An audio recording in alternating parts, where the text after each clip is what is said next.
TG Geeks, episode 142, November 6, 2017. Epic Thunder on the Morning After.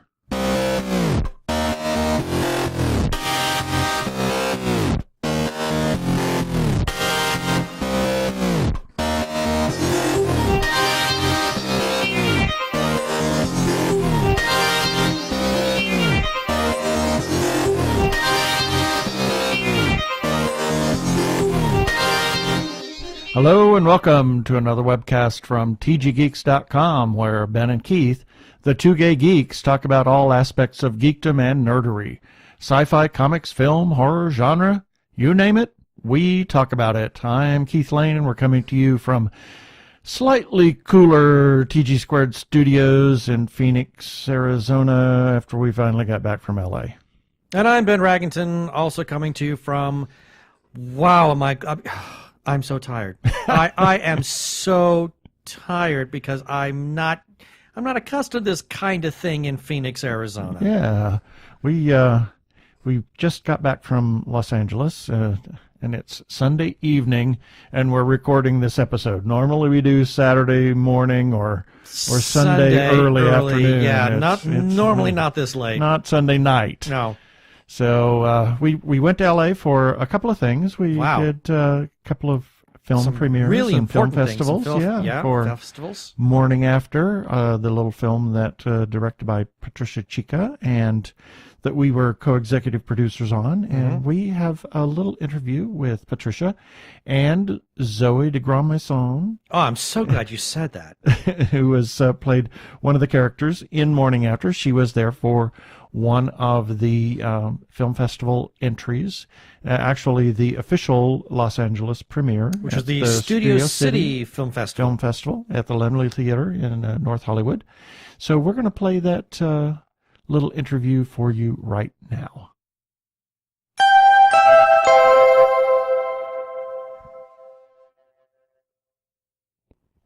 Hello again. This is Ben of Ben and Keith from TG Geeks. We just got out of a screening of The Morning After here at the Studio City Film Festival, and we're here in sunny LA, where the weather is just gorgeous, and we're here with the lovely, wonderful, uber multi-talented and great friend of the show, Patricia Chica, as well as one of the stars of The Morning After. And Zoe, I'm going to let you pronounce your own last name because I don't dare do it. It's de Grand Maison. Wow, could that be any more French? Nope. I didn't think so. So I'll start off with Patricia. So now this movie has really been making quite the festival circuit. We know that it was at Cannes, and you're just taking it all over the place. Since the last time we talked to you, how has the reception been for this movie?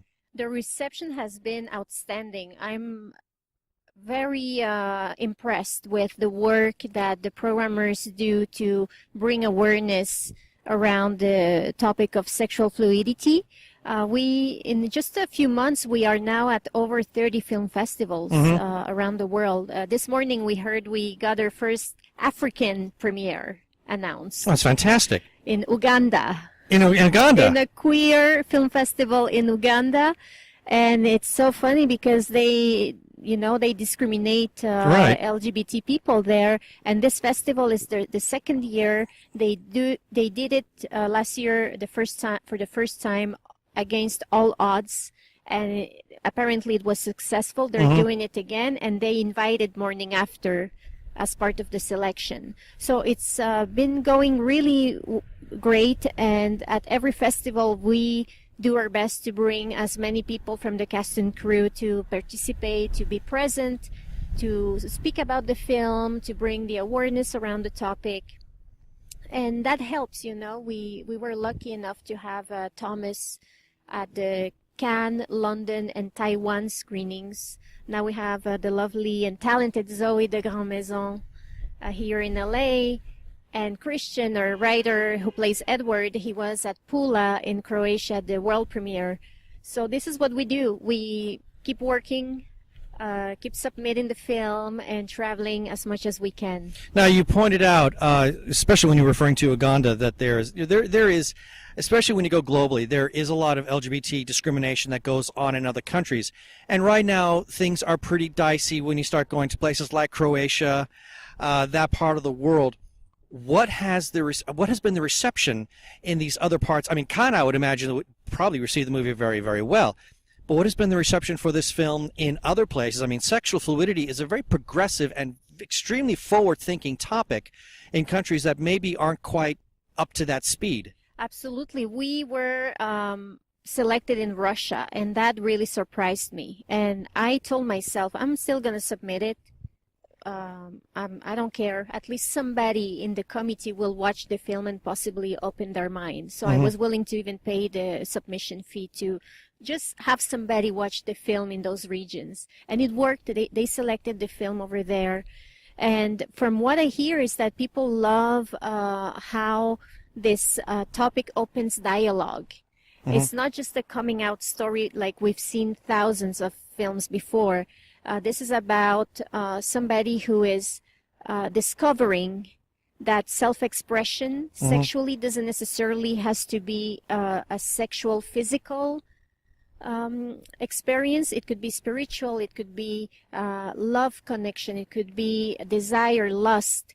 It's something that you cannot only define with sexuality. We have to place the label sexual fluidity because that's how we define genders and in humanity for the sexuality. But for me, it's more about you could be profoundly connected at a spiritual level with somebody that could transcend the physical, but it starts from another energy center. And that's what the message is about. It's also a film where whether you think the character is gay or straight, either way works because that's the fluidity of how the story evolves. So when we never say, oh, I'm gay or I think I'm bi or I think I'm straight becoming, no, he just says, what am I? What does that make me? And the other character who responds says, it doesn't matter. Does it really matter who you are? Just be yourself and embrace it. Has there been any pushback? I mean, not to pander to that side of the argument, but has there been any pushback against the film? From my experience, I have not witnessed that. All the screenings that I've attended, I'm always looking around the room and in the darkness, watching people's faces, and I've seen people be moved to tears at screenings.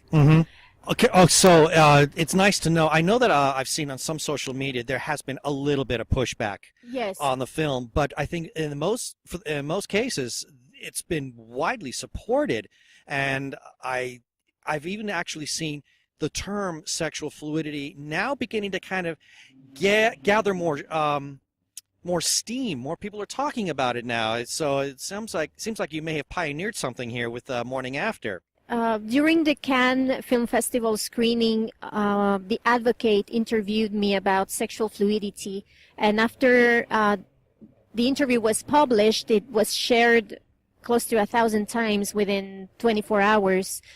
And some people reacted very negatively to what I had to say, and I felt good about it. Honestly, even if it wasn't very pleasant what they were saying, I still felt good that the message was opening the dialogue and making people react and think and reflect on the subject. Well, I guess it kind of echoes what Oscar Wilde once said, and that's the only thing in the world worse than being talked about is not being talked about. So as you said, it opened up a dialogue. So in that respect, I think the movie's a huge success.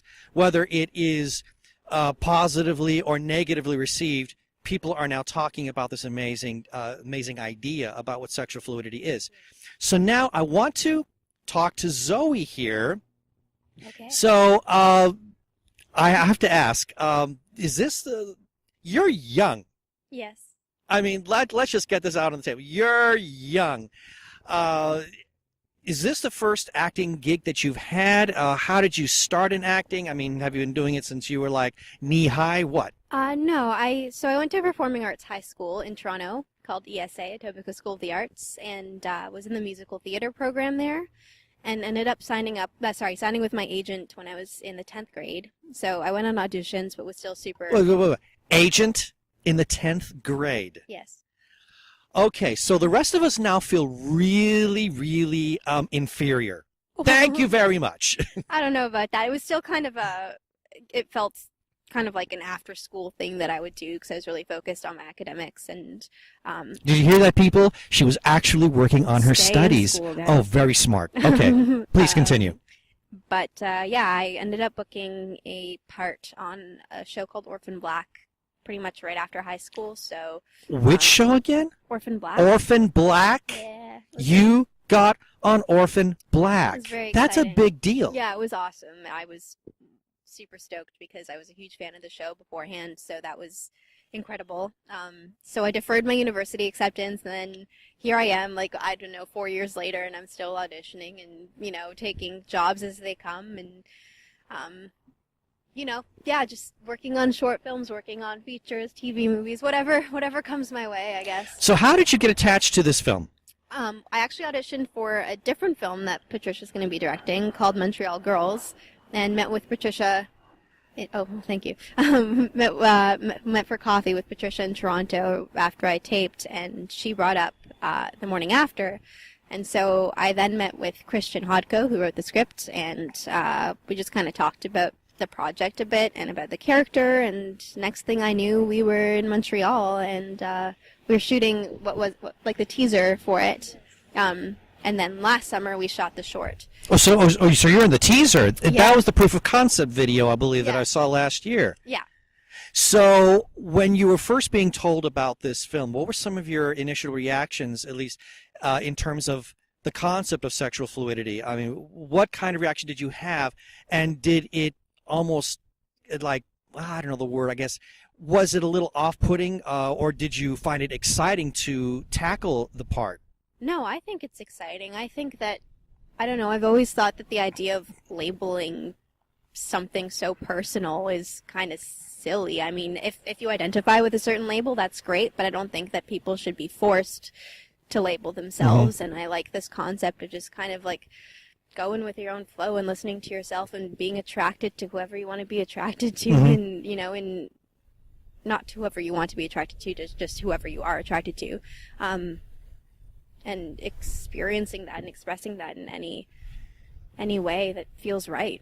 Did you have any personal acting challenges when you were first working on this part? No, I mean, it always felt very natural and organic and collaborative. It wasn't, it never felt uncomfortable or anything. So that was really great, and everybody just got along. And I think that the cast in both, you know, when we were just doing the teaser and then the cast for the short, we always just had great chemistry, and, you know, between takes we would have awesome conversations, and it never felt forced or weird or off-putting in any way. Yeah. Far out. So now that this movie has been out, have you been attending many of the film festivals, or is this your first? This is my first one. Yeah. How does that feel? It's cool. Yeah, it's awesome because I hadn't seen a final cut yet, so it was really cool to see it come together and to see the final product. So, yeah, that's really awesome. And then getting to see other short films as well, I think, is really inspiring. Just seeing, you know, a lot of independent filmmakers that are just trying to make it work and expressing themselves in this really cool medium. Yeah, it's really cool. Do you feel more invigorated in terms of pursuing your acting career now because of this? Yeah, I mean, it's always what's the word I'm looking for? It's always encouraging, I guess, to kind of see a finished product, right? Because you always feel so removed from it in a way. Like when you're on set, you're focused on each scene individually, and then obviously like the overall arc. But it's a very different experience to see something as a viewer than it is to actually be in it. It's a completely different perspective, and so seeing it as a viewer kind of reminds you, like, hey, like, it's cool that I was able to express myself, and that now other people are getting to see this and take something away from it. And so this was the first weekend you've actually seen the final cut, right? Yes. Yeah. How do you like seeing yourself on the screen? I hate it. I thought you did. Most people do. Yeah, it's I'm like, everybody else is amazing. And then, are you playing that game of like I should have done this. No, I should have. I mean, are you like now editing your own performance in your head? Every time, yeah. But you know, it's fine. You get over it. So, what's in your hopefully bright future? I mean, any plans? Because I overheard you talking a little bit earlier about, you know, you're looking at auditions and things like that. Yeah, I mean, it's always tough. the thing with this industry is that it's so unpredictable, and there's no stability in it, so that can sometimes be a little discouraging, but you just gotta push through, I guess. And I think it's important to have other outlets. Like, I love to draw. That's a huge creative outlet for me. Yeah, I was going to ask about that. Now, I heard a little bit, I guess it was earlier today, something about your artwork. So is that something that really inspires you when you're not trying to get yourself another acting gig? I mean, for me, just, I don't know. It's something I love to do, and I find it very meditative and calming, and it's a really cool way of expressing myself, and a different way of expressing myself, and it allows me to spend quality time with myself in a weird way. No, there's nothing weird about that. In Yes. fact, I think there's something very good about being able to actually have that time alone. It's very healing. I think it centers your own energy in a way, because when you're working with other people, when you're around other people, I mean, your own energy can be a bit bounced around a bit and not take on a rather healthy flow. So I think that's a really good thing to be able to pursue some kind of artistic hobbies. That's something that you've thought about maybe doing, turning it into something lucrative maybe. Maybe. I mean, right now it's really just for myself, and I like sharing stuff just because I like seeing how people are reacting to it, and sometimes, I'm proud of the things I've drawn, but yeah, for now it's really just for me. We'll see what the future brings, but it'd be cool to have a gallery opening one day. Well, you never know. You're young. It might happen. Yeah, who knows? We'll be keeping an eye out for your work, and in the meantime, you can continue sharing it on social media. You never know. Someone might actually, from a gallery, might actually see some of your work and might want to, put it on a wall. We'll see. So coming back to Patricia, I just got one last question for you. Yes. We did hear a little bit about how you've got something else planned. So what is the directorial, editorial, production future for Miss Patricia Chica?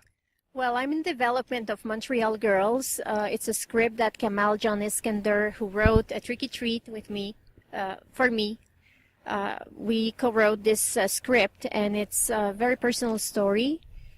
We got funding from SODEC, the Quebec government. We got a small grant to give us an encouragement to keep writing and refining the script. So we are in that process right now. It's very good news to have been supported by our film agency in Quebec.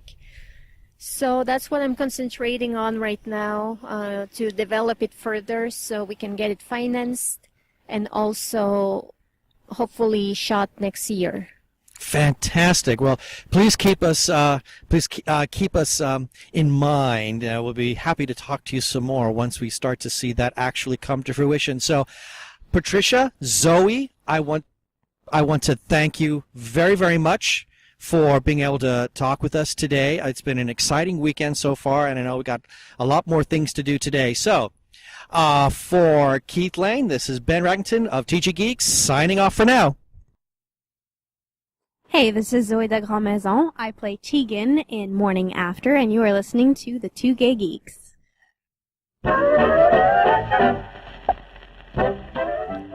And here's a few selected birthdays for November 6th through November 12th, 2017. However, we did miss a birthday on Friday, November the 3rd, and it was a big one. Happy birthday to the Big G, Godzilla, the Big Lizard, the Stomper of Tokyo. Did you want me to stop? Yeah. Okay, I'll stop. November 6th, Jonathan Harris. Oh, the pain. The pain.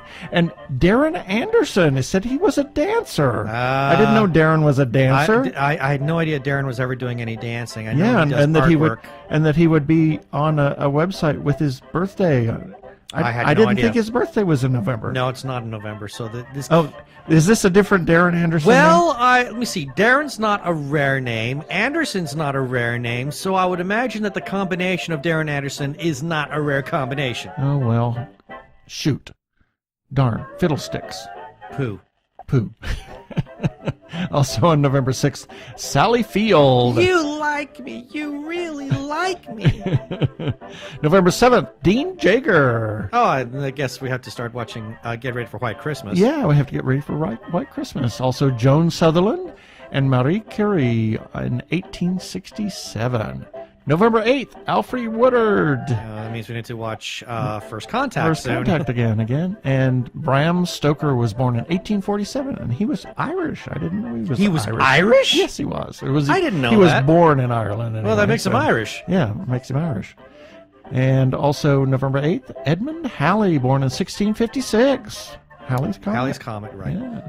November 9th, Mr. Carl Sagan. That means we need to watch Contact. Yeah, billions and billions. Billions and billions of star And stuff. Lou Ferrigno. Oh, the I big guess green one himself. I guess that means we need to watch. Well, we just saw I know. Thor- Well, that's why I put him the in Ragnarok, here. so I guess we Because- saw Hulk. So we're okay. Yeah. And Hedy Lamarr. Hedley. No, this one's Hedy. Oh, This one's the actress Hedy Lamarr. And she was also an inventor. She invented some technology. She was a very smart woman. what technology did I she can't invent? remember what it was, but there was something to do with something. With technology. Yeah, it was technology. Wow, I'm impressed. You should be. Also on November 9th, Mary Travers. Oh, Peter, Paul, and Mary. And Bren Terfel, a famous opera singer, and Dorothy Dandridge. She was in Carmen Jones. She was an actress of color and a lady actress of color. Did she play Carmen? Yes. So, Right. but although Marilyn Horne Marilyn Horne did the voice. did yeah. the singing voice. November 10th, Roland Emmerich. Wow. Okay. Stargate. We just saw Stargate. Well, so and we don't have to need watch that again. And we've already seen Independence Day, but there are other Emmerich properties that we can happily miss. I'm sorry. Did I just Whoops, say that? Did you say that? Whoops. Also, November 10th, Neil Gaiman. Okay, that means we need to watch A Doctor's Wife again. Yeah. Oh, yeah. One of our favorite episodes. Richard Burton and Ennio Morricone. He was the composer for virtually every spaghetti western Sergio Leone did. For a second there, I thought you were going to say he was the composer for virtually everything. Yes. Well, if you take a look at his IMDb entries, That my much, God. huh? Oh my God. Yes. Well, he did all the spaghetti westerns of Sergio Leone. Fistful of many were Dollars. I mean, we Pipeline only know of a Drifter few that for a few really. dollars more. There are a few that really made it big, especially with Clint Eastwood and Eli Wallach. I mean, those ones are just massively huge. But I mean, and we hear. Yes, I know. Yeah. Please continue. I don't know the rest of it. Also on November It's gonna be 10th. stuck in my head now. Yeah, exactly. Roy Scheider, Greg Lake, Of Emerson, Lake and Palmer. and Martin Luther. He wasn't the king, but he was Martin Luther that posted the theologian. Right. That Got it. in the early Yeah. Yes, I understand. many years Move ago. on. November 11th, Kurt Vonnegut and Leonardo DiCaprio. I guess it means we need to watch The Aviator again. Yeah, we could watch that. November 12th, Anne Hathaway, Ryan Gosling, and composer Alexander Borodin. And that's it for the birthdays.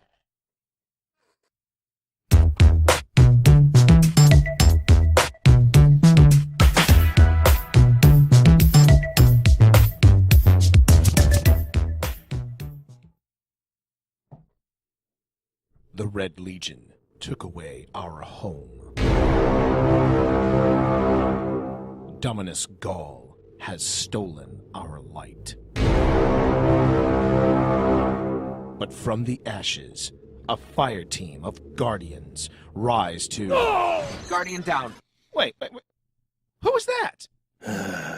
Titan, no jump good. This is Happy Hour from the Tower. I'm T. I'm Nick. I'm Brandon. And we're going to talk about all things Destiny. Why we play. Why we love punching aliens in the face. And why T's aim needs a little bit of work. Have you got that? Say you've got it. Say something. A podcast for players of all levels. Find Happy Hour from the Tower on iTunes, Stitcher, or at happyhourfromthetower.com. Eyes up, Guardian. Time to give up the ghost. It's Happy Hour from the Tower. First round's on us.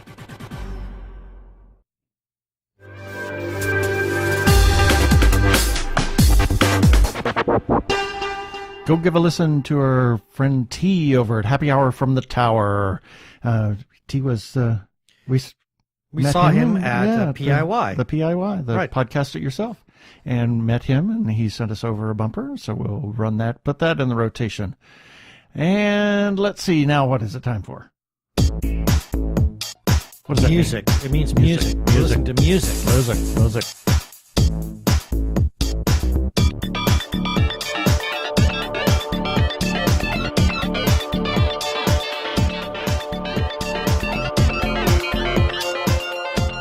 And you're having way too much fun.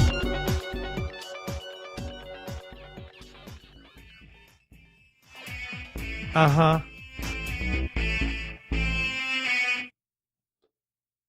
So are you practicing your DJ skills now? We're going to start singing you at clubs? Yeah, there we go. Okay. And I'll play the music too loud. Oh, please. We'll talk about that.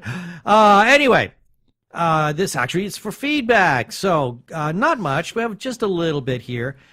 Starting with episode 140. Now, episode 140, that's when Keith and I got to go to the Tucson Film Festival. Yet another film festival. I mean, that's our lives these days, is we're going to film festivals, which is pretty awesome.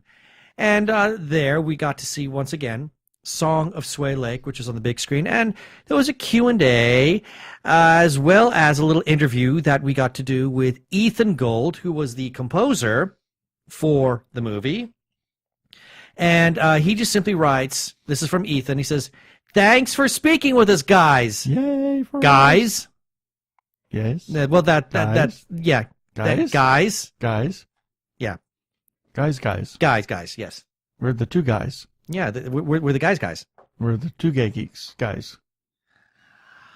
Moving right along, and then we talked a little bit about the PIY. Oh, I'm giving it a rest here. We talked a little bit about PIY 2017 in our last episode, 141, and apparently there was some live blogging going on. Somebody named PFD Authors on Instagram posted, now happening on the hashtag PIY 2017 Best Practices track, what not to do, with at TG Geeks' own Keith Lane. Lessons learned from hiccups and how to prep for a show's podcast. Hey, thank you. So your work got out there. And then we ran a review for the latest Marvel film, Thor Ragnarok. We ran actually a review for Thor? Yeah, for Thor, yeah. Was he? Don't even. Don't. I'm begging you. Don't. Actually, we have two reviews for Thor Ragnarok. Yeah, hey, one written by me and one written by Ro. She wrote a phenomenal review for that. And Joel Harper commented on Facebook, "It was funny. Not sure how I felt about a goofier Thor and Goldblum in his role." We will talk about that in a little bit later.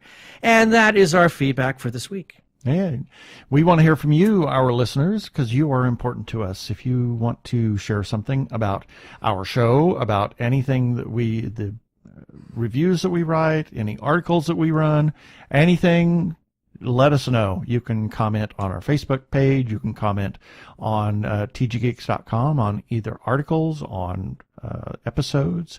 You can comment on our YouTube episodes. You can comment just about any place, or you can give us a call at 469-TG-GEEKS. That is 469-844-3357. And as always, please play nice. Yeah, baby. They're like two gay geeks. They're together, you know. They're two gay guys and they're geeks. Is that okay?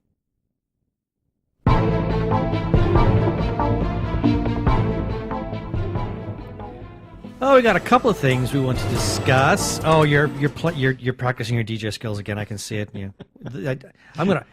gonna take it away from me. Yeah, I'm gonna take the mixer board away from you. That's exactly right. I'll let the cat step on it. Oh, right.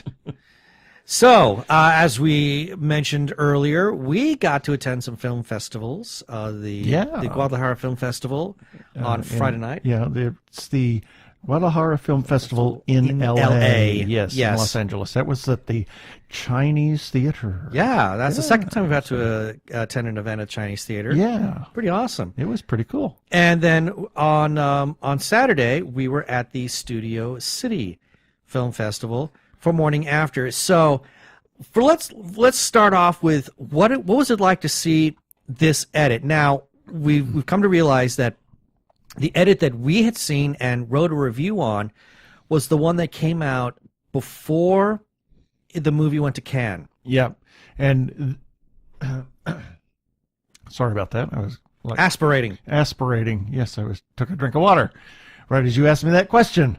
So I thought it was great. It was a little bit different, and I noticed a couple of things when we watched it, and it was phenomenal to see it on the big screen. You're right. It was absolutely wow. One of the things that I can't tell you. I know how good it was. Well, the acting is again absolutely stupendous on just about everybody's part. One of the things that I noted in my review was the nice use of color palettes, but without it being just so completely over the top.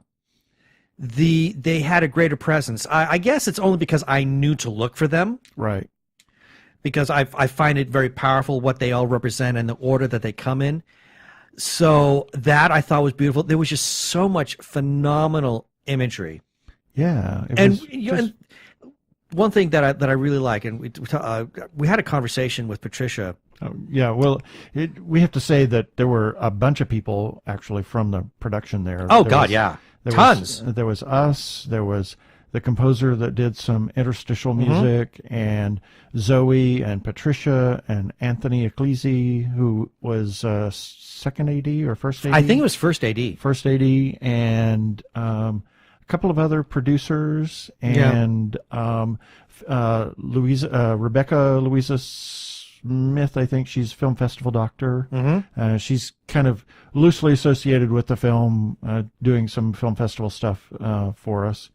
And it just there was a lot of people, 10 or 12 of us, yeah, as well it was as a good couple group of us other associated friends and producer type peoples. Right. It was a really good sized group, and oh heck, I forgot what I was going to say now. You were talking about the colors, and how they really affected the way you watched it. And well, that wasn't exactly what I was gonna jump on. I was gonna talk about something that with a conversation we had with Patricia, and I don't remember what it was. About the how the film was made and the color palette and how she punched those up. I think that was, I guess it was a little bit. That wasn't really what I was going to talk about. I don't recall anymore. It's gone. Oh, sorry.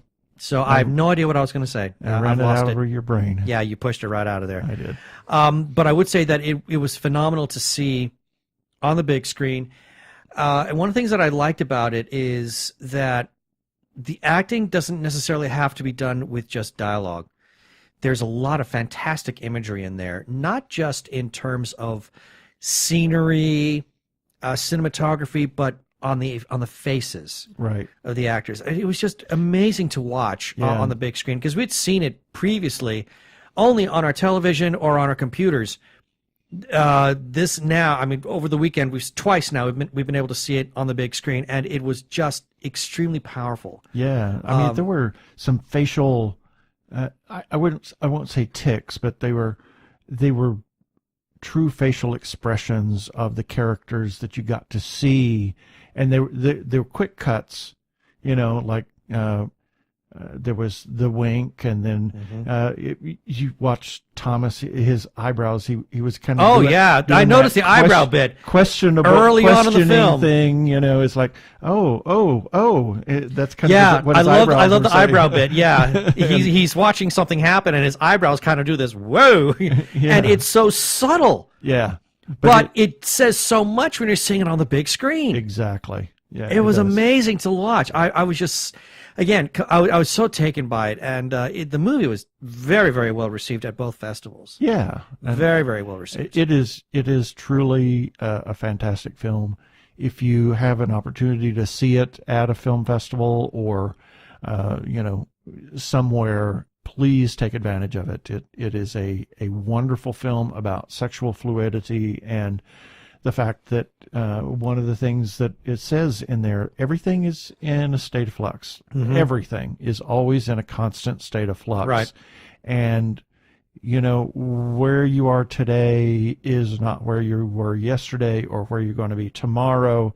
And don't put a label on something. Yeah, that's so very, very personal. Right. I mean, it's not about sexuality. It's about life. Yeah. And one of the things that again, one of the characters mentions is, as you said, the universe is in a constant state of flux, And we as people can accept that and go along for the ride with the universe, or we can continue to live in a box with a label on it. Exactly. So and that gets old and stale and very old confining and causes grief. It causes a lot of madness in so many other ways. Yeah.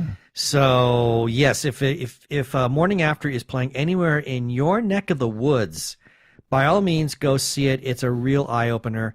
I think it's an amazing film. Yeah. But what were some of the other things that we saw, especially at Studio City? I mean, we saw a couple of other things that were just wow. Somebody that we have seen produce films and do talks and whatnot at Horrible Imaginings.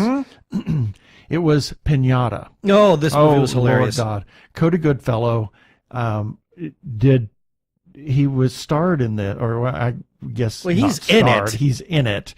And so, obviously he had something to do with it, but it was a great film about a piñata, and that's all I'll say about that. Well, I'll just say that it'll make, I always felt kind of weird about hitting a piñata in the past, but now you will never do it. now I have guilt. Exactly. And then there was, oh shoot. Well, there were two others. There was MacGuffin. Oh gosh. Which is actually three others. Yeah, that was an odd film. Yeah, MacGuffin sums it up pretty well. Yeah, stuff that's just there, just to be there. Well, the director said that he had several ideas and he just kind of lumped them together in one movie. Yeah, so it's interesting. And there was Sunset Bar. Yeah, which was kind of like two movies in one. Yeah, I think it would have served better as two different properties. Yeah, but it was great. And but it was but in many ways it was very well done, and I thought the cast was excellent. Yeah, they were. But my personal favorite is Barely Professional. Well, of that bunch, there was also Bitch. Oh God! Oh, actually, that was a good one. Yeah, it was a really unusual film, and it I don't want to give anything away because if we even talk about it, you need to see it in order to have that moment of revelation. Yeah. And I know that the director had some comment about how the movie was edited and about caring about a particular individual, and I disagree with her.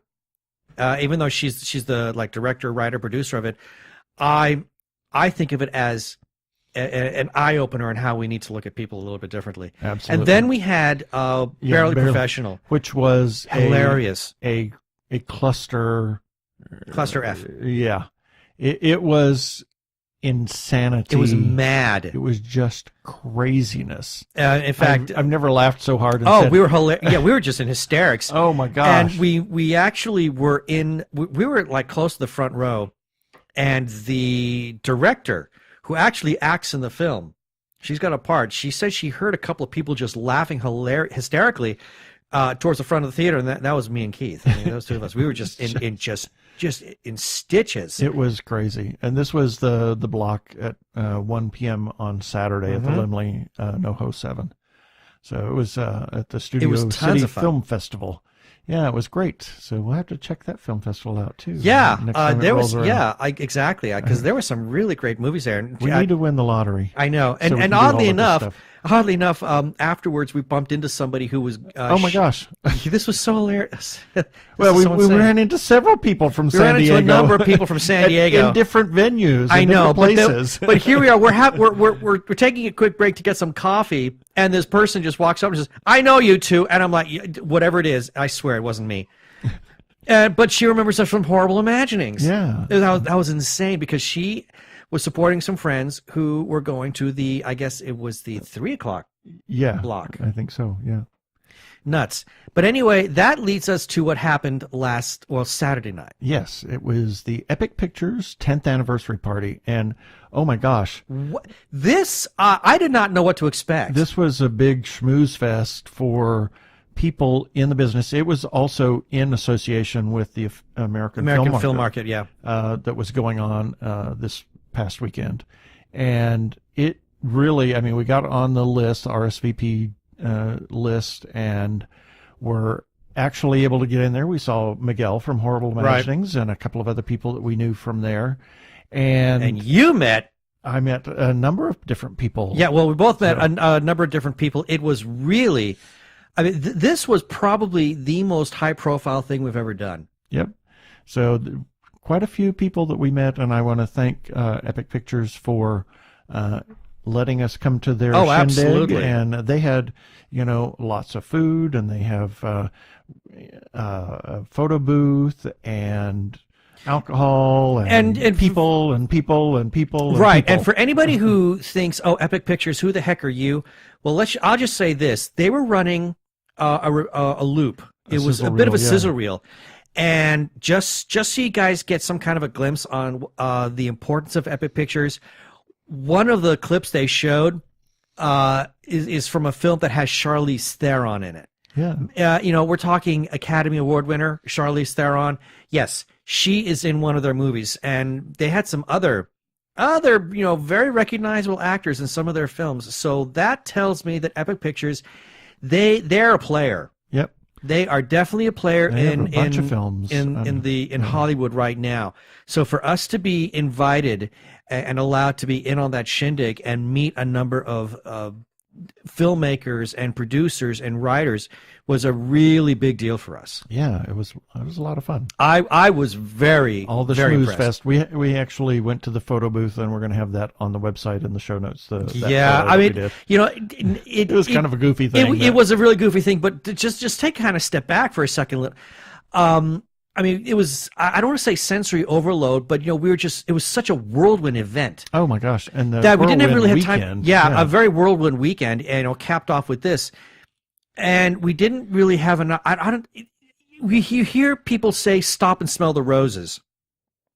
Well, because we were so go, go, go, go, go, and we were meeting all these different people, it was kind of hard to actually stop and smell the roses for that moment.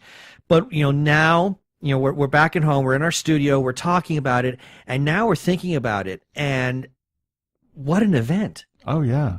And we could only stay a couple of hours. Yeah. It was... Well, because we had to get up really early this morning to make the drive back to Phoenix. Try to get back here and do the things that we needed to do. Which was a bummer, because I would have liked to have stayed. Yeah, exactly. I mean, it was a lot of fun. It was a lot of fun. There was some people. I would have liked to have met more people. Yeah, me too. Really, seriously. Because we met some fascinating people, some of whom were introduced to us, others who actually singled us out and came up to us. I mean, wow. So, yeah, that's kind of neat. It was a big deal, and we, hopefully we'll be talking more about that in the future. Yeah. So, lastly, we talked a little bit about this in our feedback.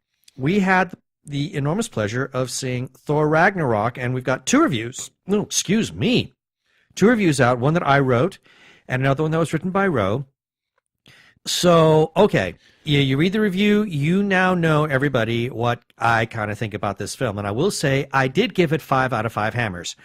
But Keith, I thought it was good, and it was a lot of fun. It was just a fun romp, and to see Thor Thor, even though Joel says he's not sure about a goofier Thor, but Thor has always been just a little off. Well, he really is your fish out of water. Yeah.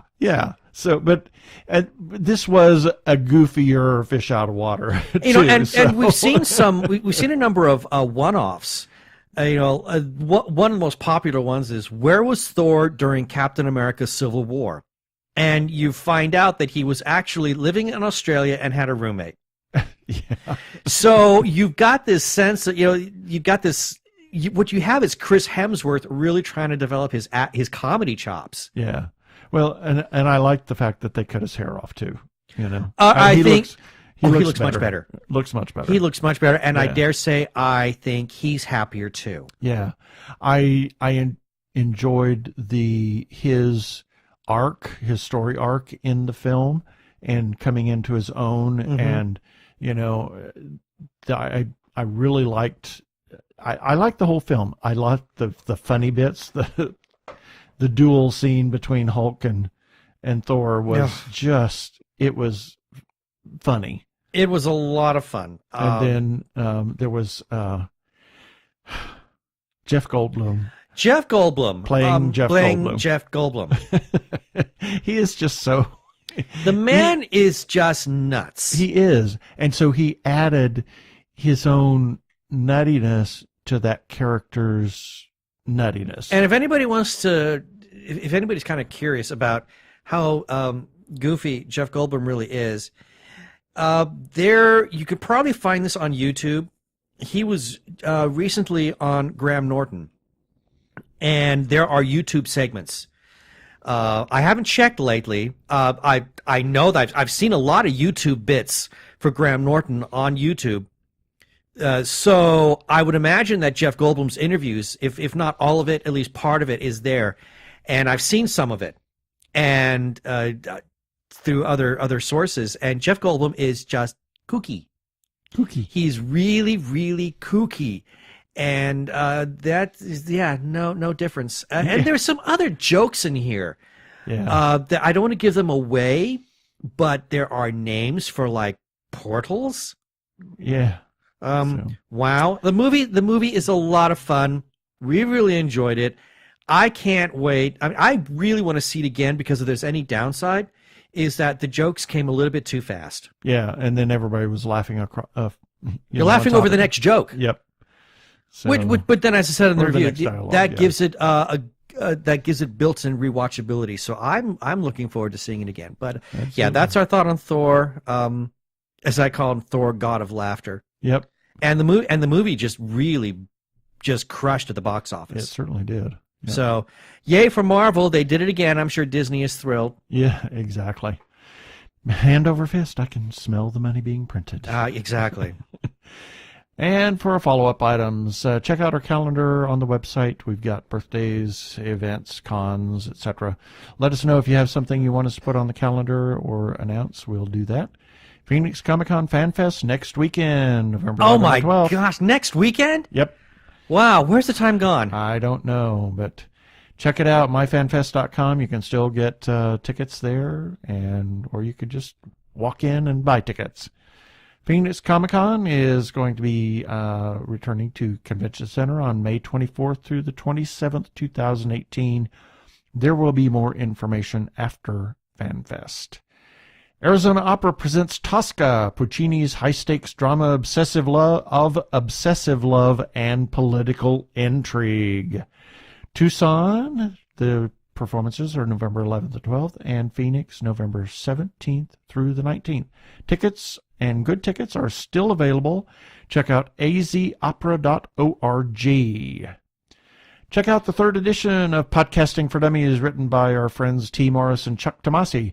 Go to podcastingfordummies.com, or you can check out Amazon or any number of other places to buy that book. And we're in it. And we're in it. We're featured in it a couple of times. Yeah. Come see us and say hi at FanFest. We'll be there sometime, and look for us. We'll be there with our show shirts on. Yeah. Can't miss us. No. Yeah. No, to be honest, I'm amazed that gal from Horrible Imaginings actually recognized us. Because, I mean, we were dressed to the nines. Yeah, we had suit and tie, everything. So yeah, it was, but she still was able to pick us out. Yep. I'm amazed. And as everybody knows, and as we've talked about earlier, we are huge supporters of independent creators, whether it's filmmakers, comic book artists, writers, or others.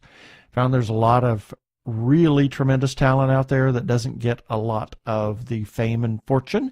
So if you see somebody doing crowdfunding campaign, please consider supporting them. You can get involved for very little, and you can be part of something big. Please support independent creators. Shout out to Doctor Who Talking Who on Twitter. Their handle is @TalkingWho, and they publish the Doctor Who Fancast Guide, which republishes our stories. And also a big shout out to the Human Arkle. On Twitter, he is @Arkle, but he is better known as Brian Weber. And he publishes the Arkle Times Post Dispatch News, which also republishes our stories.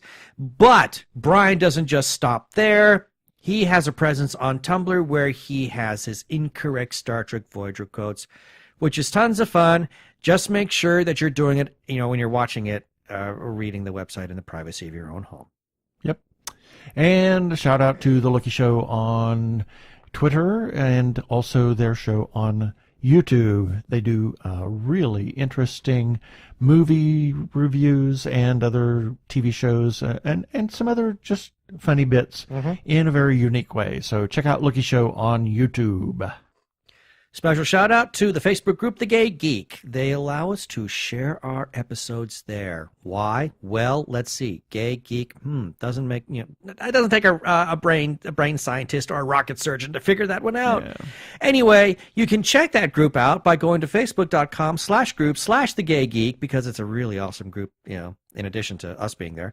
And as always, our greatest heartfelt thanks to the moderator, Jeremiah Reeves, for allowing us to share our content there. Yes, thank you, Jeremiah. And we want to remind you to occasionally click on our Amazon ads. It doesn't cost anything for you to do that. It tells Amazon that we're getting a little traffic to them, and if you choose to buy something, use one of our search ads. We get a little bit of a kickback. Thanks for that. And lastly, but not leastly, check us out on iHeartRadio, and please rate and review us on iTunes and subscribe to our YouTube channel.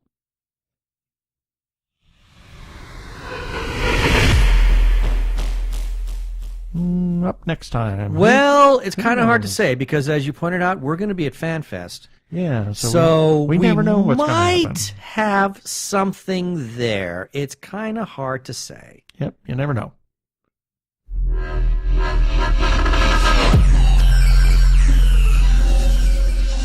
Okay, that should do it for this episode of TG Geeks Webcast. This hello. We're tired. We're tired. Be sure to check out the article for this episode on our where? Wow, on our website. On our website, yeah. tggeeks.com. And remember, you can comment on our Facebook page or our website at tggeeks.com. Or our YouTube channel. And you can leave us a voicemail at 469-TG-GEEKS, 469-844-3357. From TG Squared Studios, I'm Keith Lane. Thanks for listening. I bid you peace. Cheers.